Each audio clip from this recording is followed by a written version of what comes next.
गरीब लड़की करोड़पति लड़के के दरवाजे पर काम मांगने के लिए पहुंची। वहां जो हुआ, इंसानियत भी रो पड़ी।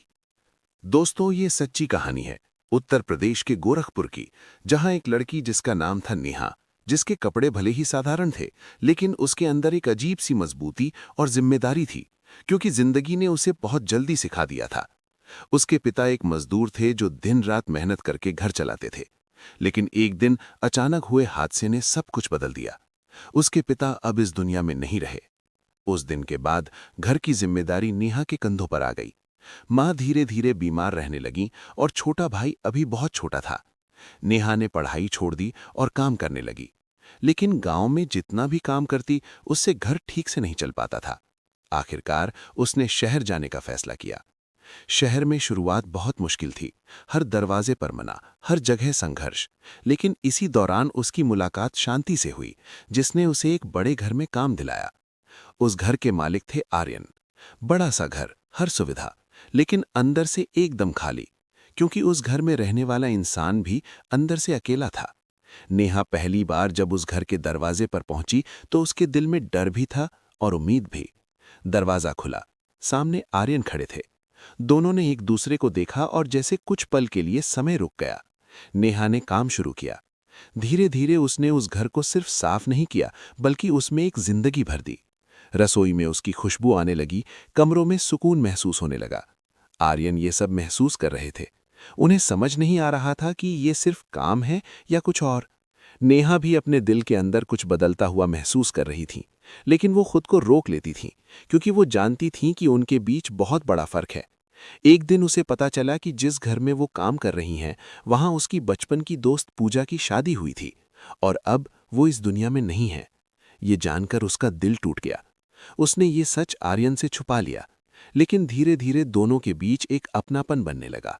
बिना कहे ही एक दूसरे का ख्याल रखना, छोटी छोटी बातें समझना, एक दूसरे की चुप्पी पढ़ना। आर्यन अब नेहा का इंतजार करने लगे थे।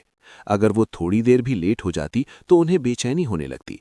नेहा भी जब घर जाती तो अनजाने में उसी घर के बारे में सोचती रहती। लेकिन समाज ने फिर अपनी भूमिका निभाई। लोग बातें बनाने लगे। जब ये बातें नेहा तक पहुंची, उसने खुद को पीछे खींच लिया। उसने काम छोड़ दिया। आर्यन को जैसे एक झटका लगा। उन्हें समझ नहीं आया कि अचानक क्या हुआ। जब उन्होंने सच्चाई जानने की कोशिश की तो वो नेहा के घर पहुंचे। वहां का हाल देखकर उनका दिल भर आया। बीमार माँ, छोटा सा कमरा, और फिर दीवार पर लगी तस्वीर, जिसमें नेहा और उनकी पत्नी पूजा साथ थीं। सच सामने आ गया। नेहा ने सब बता दिया। उसकी आवाज कांप रही थी, आंखों में आंसू थे, लेकिन शब्द सच्चे थे। आर्यन ने कुछ पल चुप रहकर सब सुना। फिर उन्होंने कहा, तुमने मुझसे सच छुपाया, लेकिन वजह गलत नहीं थी।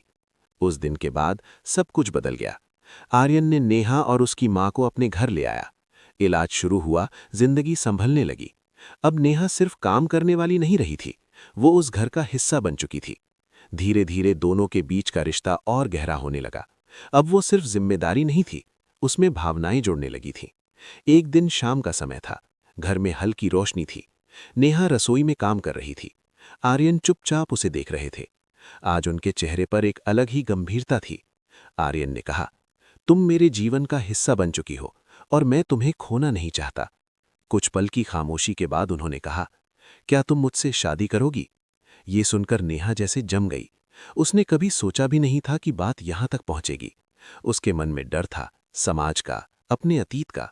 लेकिन जब उसने अपनी मां की तरफ देखा, उनकी आंखों में पहली बार सुकून और खुशी थी, जैसे वो कह रही हों, अब मत डर। नेहा की आंखों से आंसू बह निकले। उसने धीरे से सिर हिला दिया। हाँ, उस एक शब्द ने सब कुछ बदल दिया। कुछ समय बाद दोनों की शादी हो गई, बिना शोर शराबे के, बिना दिखावे के, बस सच्चे दिल से।